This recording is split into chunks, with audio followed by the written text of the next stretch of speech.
Bien, y pongan atención en estas cifras porque es la tercera causa de muerte en el mundo y además es el principal motivo de invalidez en los adultos. Estamos hablando del derrame cerebral y por eso hoy tenemos aquí al experto, al doctor Eduardo Huertas. Doctor, bienvenido, muy buenos días. Muchas gracias, Patricia, es un placer estar acá.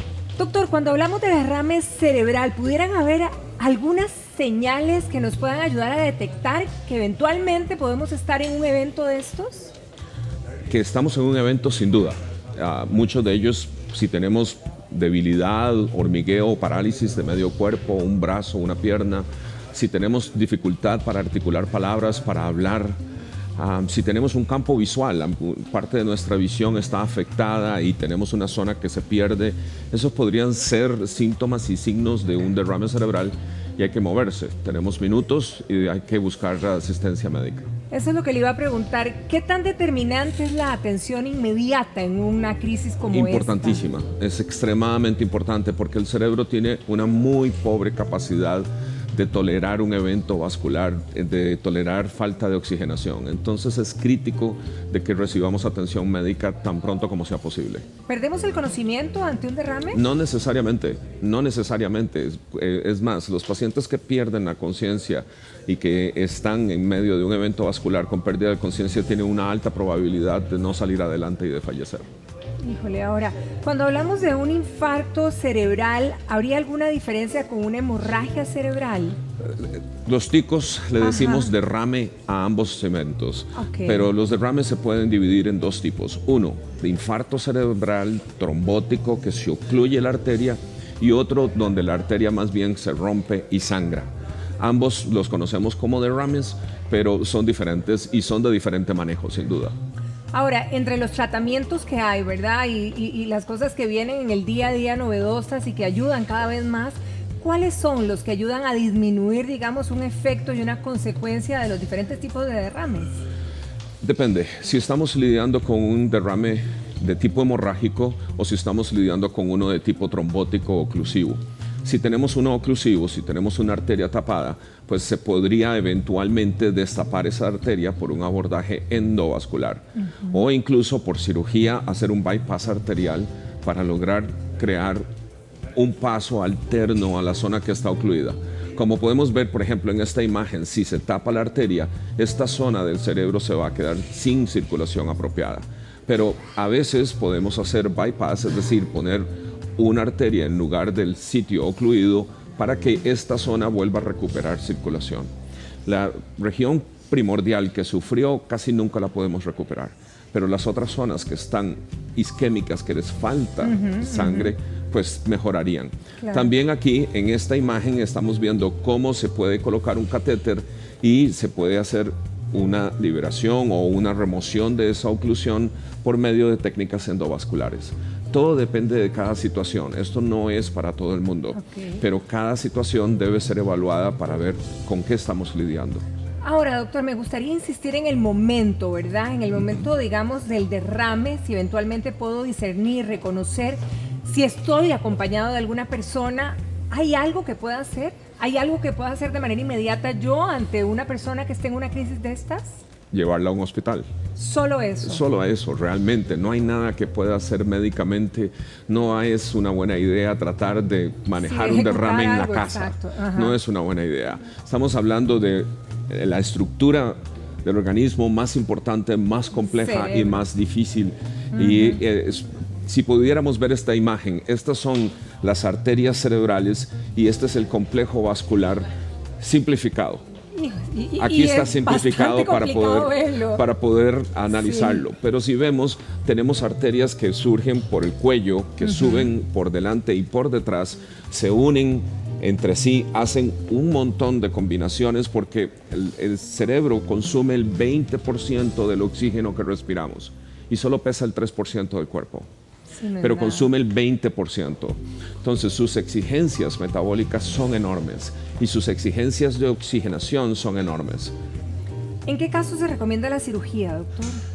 En casos en los cuales tenemos, por ejemplo, un coágulo, una hemorragia que está haciendo compresión muy severa, pues entonces tenemos que operar. También cirugía endovascular en casos donde tenemos oclusiones que son potencialmente tratables con stents o con shunts. Estos perfectamente son tributarios de cirugía. No todo derrame es tributario de cirugía, pero los primeros minutos y las primeras 3 horas son críticas para tomar una decisión terapéutica. Por ejemplo, un coágulo recién hecho potencialmente se podría revertir solo con medicación, pero tiene que ser recién, y recién estoy hablando de 30 a 60 minutos. O sea, es casi que inmediato. Exacto. Entonces es lo que nosotros llamamos la hora de oro. Es una hora que es crítica, donde la atención debe ser rápida y debe ser inmediata y las decisiones deben de ser expeditas. Entonces tenemos que hacer imágenes médicas, tenemos que tomar una decisión si tenemos un hemorrágico o uno trombótico. Porque si yo trato a un trombótico igual que un hemorrágico o viceversa, puedo crear un desastre. Ahora, doctor, digamos, si le pudiéramos transmitir a la gente que está en casa, ¿cuál es qué se siente ante una crisis de esta? ¿Hay dolor de cabeza? ¿Hay tensión? ¿Hay, no sé? Puede haber dolor de cabeza, pero es inusual. Más bien es al contrario. Lo que las personas experimentan puede ser, es dificultad para articular palabras, o la cara se puede torcer, que no toda cara torcida es un derrame cerebral. Puede ser una parálisis de un nervio, pero si la cara se tuerce, hay que acudir a atención y asegurarnos. No debiera de la persona estar tomando una decisión de si es algo menor o algo mayor. Eso nos compete a nosotros, los médicos. Entonces, si tenemos una debilidad, medio cuerpo débil, o tenemos dificultad para hablar, o como le dije, si tenemos dificultad para ver, hay que ver qué es lo que está pasando. Ahora, ¿se puede confundir entonces con un infarto? Es que, de nuevo, ambos se parecen clínicamente, ambos se parecen. Ahora, doctor, también he oído hablar que dependiendo de dónde es exactamente el derrame, si en la parte izquierda o en la parte derecha del cerebro, ¿hay alguna diferencia en el impacto, en las consecuencias? El cerebro tiene zonas elocuentes, eso significa zonas que son críticas para su funcionamiento. El 99.9% de la población habla con el lado izquierdo, una zona que se llama área de Broca. El área de Broca está solamente en esta región. Si esa región sufre un derrame, un infarto, una hemorragia, entonces vamos a perder la capacidad para hablar. Si la lesión es un poco más atrás y lesiona el área de Wernicke, por ejemplo, que así se llama, vamos a perder la capacidad de entender el lenguaje hablado. Una cosa es hablar y otra cosa es entender lo que nos están diciendo. Entonces, sí, donde es el derrame puede ser crítico, puede ser incluso mortal. Si el derrame es en la base del cerebro, en las zonas profundas, el tallo cerebral se afecta, perdemos la conciencia, entramos en coma y morimos. Entonces, por eso, el 50% de los derrames no llegan al hospital. La gente muere antes de llegar. Algo que usted me comentó antes de entrar a entrevista es que los derrames, siendo la tercera causa de muerte en el mundo, se pueden evitar. Más del 90% de los derrames son prevenibles, son evitables.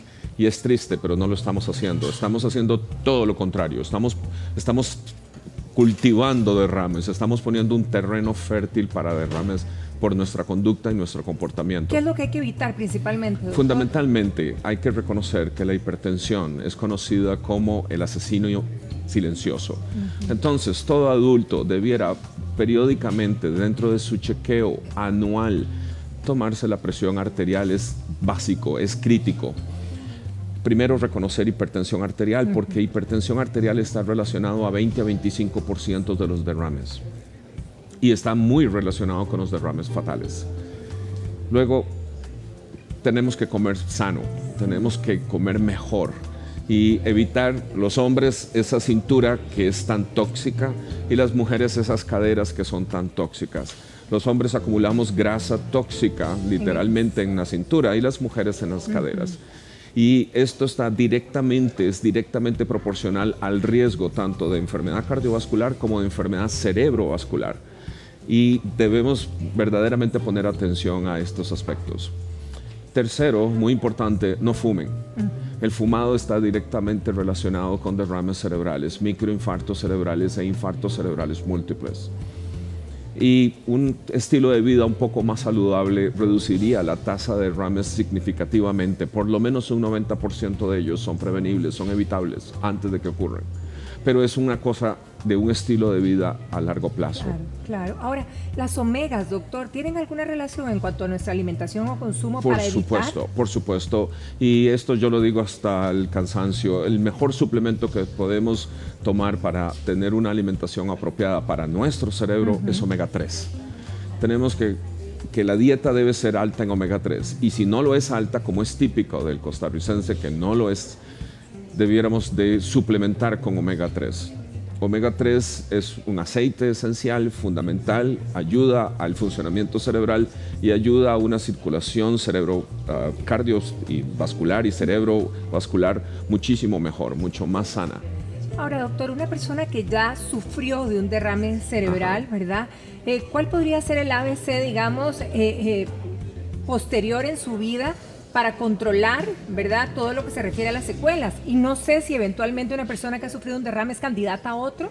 Sin duda, una persona que ya sufrió un derrame es candidata a otro, se multiplican sus posibilidades más o menos unas 20 veces por encima del resto de la población de tener otro derrame. El ABC de su recuperación depende mucho del territorio que sufrió, qué parte del cerebro fue la que sufrió.